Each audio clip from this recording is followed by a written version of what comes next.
시청자 여러분 안녕하십니까? TJB 8시 뉴스 시작합니다. 꽤나 긴 시간 동안 선고를 끌어왔던 헌법재판소가 윤석열 전 대통령의 파면을 선언하자 대전 도심은 이 역사적인 순간을 함께 지켜보려는 시민들로 가득 찼습니다. 지난해 12월부터 탄핵을 촉구하며 거리로 몰려나왔던 시민들은 8명의 재판관 만장일치로 탄핵 인용을 선고하자 환호성을 지르며 기쁨의 눈물을 흘렸습니다. 탄핵 기각을 기대했던 시민들은 실망감을 감추지 못하는 표정이었지만 비교적 차분하게 대응하는 모습이었는데요. 이 때문에 만일의 사태에 대비해 탄핵 반대 집회 현장 등에 대한 경비를 강화했던 경찰은 우려했던 충돌은 일어나지 않자 안도하는 분위기였습니다. 탄핵 선고 순간 시민들의 모습을 박범식 기자가 전해드립니다. 대통령 탄핵 심판이 예정된 오늘 오전 11시, 대전 은하수내 거리엔 헌법재판소의 선고를 기다리는 수백 명의 시민들로 가득 찼습니다.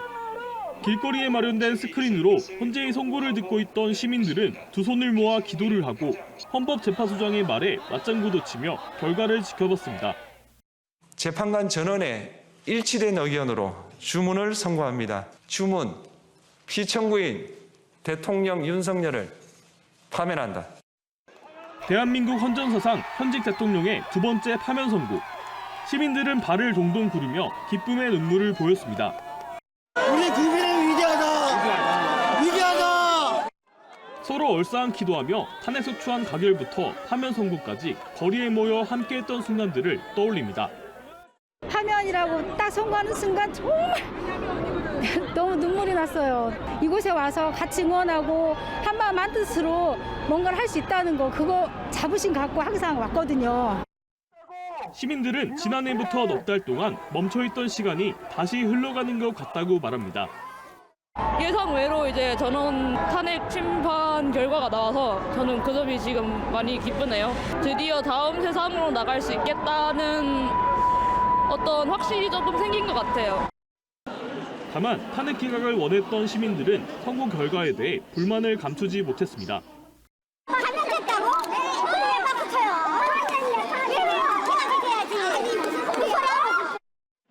경찰은 대전역 내의 소요 사태를 우려해 경찰견을 배치하는 등 경비를 강화했지만 시민들 사이 무력 충돌은 없었습니다. 거리에서 만난 시민들은 대통령 파면 선고로 이제는 분열된 사회가 안정을 되찾기를 간절히 바랐습니다. TJB 박범식입니다. 윤석열 전 대통령에 대한 헌재 탄핵 심판 선고는 세종과 충남의 일부 학교 교실에서도 학교장과 교사의 재량으로 TV를 통해 생중계됐습니다. 시청의 적절성을 둘러싼 정치적 논란이 있었지만 대한민국의 민주주의가 어떻게 작동하는지 그리고 헌법의 가치와 절차의 중요성을 온몸으로 느끼는 시간이 됐습니다. 이수복 기자가 현장을 다녀왔습니다. 윤 대통령 탄핵 선고 심판을 실시간 중계한 세종의 한 고등학교 교실. 선생님이 선고 전부터 헌법재판소의 탄생 배경과 민주주의의 가치에 대해 설명합니다. 헌법이야말로 우리 이 땅의 여러 갈등들을 그래도 정확하게 선을 그어줄 수 있는 저는 마지막 보루라고 생각해요. 학생들이 숨죽여 지켜보는 가운데 재판관은 주문을 읽어내려가고 대통령 윤석열을 파면한다. 학생들은 대한민국 현실에서 작동하는 민주주의 의사결정 과정을 지켜봤습니다. 교과서로 배울 때는 그냥 쉽게 배웠던 것 같은데 실제로 이렇게 사회 구성원들 간의 합의를 거쳐가지고 민주적인 절차를 거쳐서 문제가 해결되다 보니까 생각보다 어려운 게 많구나. 혹시 폭력 소요 사태가 벌어져 그대로 노출될까 우려했던 학부모들은 선고 이후 여야 정당이 결정을 수용하는 모습을 보며 안도했습니다. 옳다 그르다 혹은 다른 의견이 있더라도 함께 열어놓고 의견을 내보는 것 그리고 그게 서로를 존중할 수 있는 기회를 마련하는 게 중요하다고 생각하거든요. 교사의 정치적 이념이 개입할 수 있다는 우려를 감안해 학교 차원에서도 정치적 중립뿐 아니라 헌법에 기반한 교육 차원으로 접근해달라고 교사들에게 주문했습니다.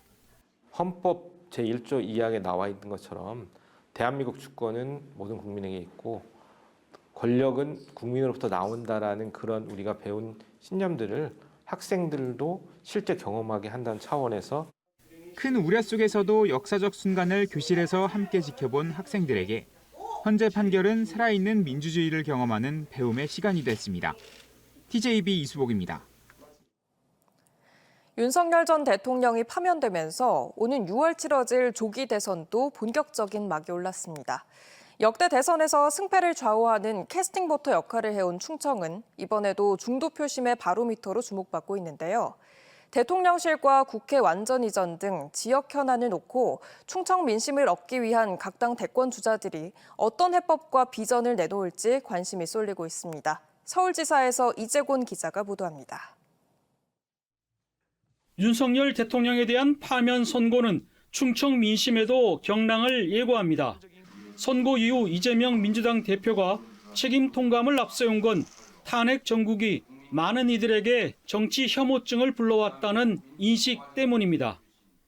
다시는 없어야 할 대한민국 헌정사의 비극입니다.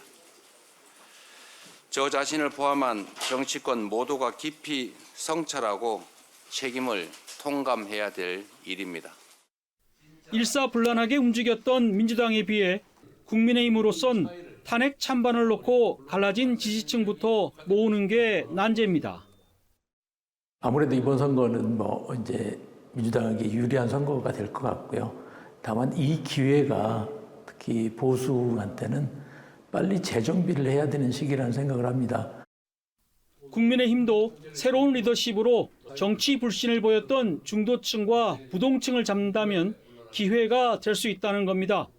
특히 캐스팅 보터인 충청은 중도층이 많은 만큼 여야 모두 구애가 더욱 뜨거워질 예상입니다. 윤석열 정부 동안 주춤했던 대통령실과 국회 이전, 공공기관 이전, 충청광역철도 등이 핵심 이슈로 떠오르고 지역민들은 구체화된 계획을 지켜볼 겁니다. 민주당 이재명 대표와 김동연 경기지사는 대통령실 세종 이전에 대해 긍정적 입장을 밝혔고 국민의힘 한동훈 전 대표도 TJB 뉴스 출연해서 국회 이전에 대해 확고한 생각을 밝힌 바 있습니다. 왜냐하면 일부만 이전하는 것은 굉장히 비효율만 가져올 것이고 결국은 그 허울만 남게 될 거예요. 그런 차원에서 저는 완전한 이전을 말씀드렸던 것이고 제가 그 생각을 바꾸지 않았습니다. 조기 대선 주자로 민주당에선 이재명, 김동연, 김경수, 김부겸, 국민의힘에선 김문수, 한동훈, 오세훈, 홍준표, 유승민, 안철수 등이 거론되지만 모두 대전, 충남 연고가 약해 정책에 더 관심이 쏠릴 수밖에 없습니다. 대통령 탄핵이 불러온 6월 조기 대선은 다시 충청이 전략적 승부처가 되고 있습니다. 각 후보자들의 정책과 비전 그리고 유권자들의 선택에 따라 충청은 물론 대한민국의 미래가 결정될 것입니다. TJB 이재곤입니다. 한화이글스가 대전 새 홈구장에서 이틀 연속 뼈아픈 패배를 당하며 3연패 수렁에 빠졌습니다. 한화는 어제 대전 한화생명 볼파크에서 열린 롯데와의 홈경기에서 외국인 에이스 폰세가 7이닝 동안 10개 삼진을 뽑아내며 무실점으로 호투했지만 타선 침묵이 길어지며 2대4로 졌습니다. 이로써 올 시즌 리그 10경기에서 3승 7패로 단독 최하위가 된 한화는 오늘부터 대구 원정길에 올라 삼성과 주말 3연전을 치릅니다. 오늘 새벽 5시쯤 보령시 외연도 북서방 16캐리 해상에서 9.7톤급 선박에서 불이 나 2시간 만에 꺼졌습니다. 신고를 받고 출동해 화재를 진화한 보령해경은 민간 선박과 힘을 합쳐 배에 타고 있던 60대 남성 선원을 구조했습니다. 다행히 해양 오염은 없었으며 보령해경은 기관실에서 불이 시작됐다는 선원의 진술을 토대로 정확한 사고 경위를 조사하고 있습니다. 올해로 19번째를 맞는 주산 벚꽃축제가 내일 보령시 주산면 화전천변과 벚꽃길 일원에서 열립니다. 주산 벚꽃길은 보령댐 하류 웅천천부터 6.7km 구간을 거쳐 왕벚나무 2천여 그루가 만개해 환상적인 벚꽃 터널을 연출하는 보령의 대표적인 명소로 데크길을 따라 흩날리는 벚꽃을 감상할 수 있습니다. 보령시는 또한 내일부터 열흘 동안 야간 조명 시설을 운영해 방문객들이 밤에도 벚꽃의 매력을 감상할 수 있도록 했습니다. 서산시가 제80회 식목일을 맞아 대산읍 화곡리 일원에서 이완섭 서산시장 등 산림 관계자 300여 명이 참석한 가운데 나무 심기 행사를 열고 편백나무 3,960그루를 심었습니다. 편백나무는 공해에 강하고 소나무보다 4-5배 많은 피톤치드를 배출해 스트레스 해소와 우울증 완화에도 도움을 주는 것으로 알려졌습니다. 한편 서산시는 올해 25억 원을 투입해 90헥타르 규모의 조림 사업과 772헥타르 규모의 숲 가꾸기 사업을 추진하고 있습니다.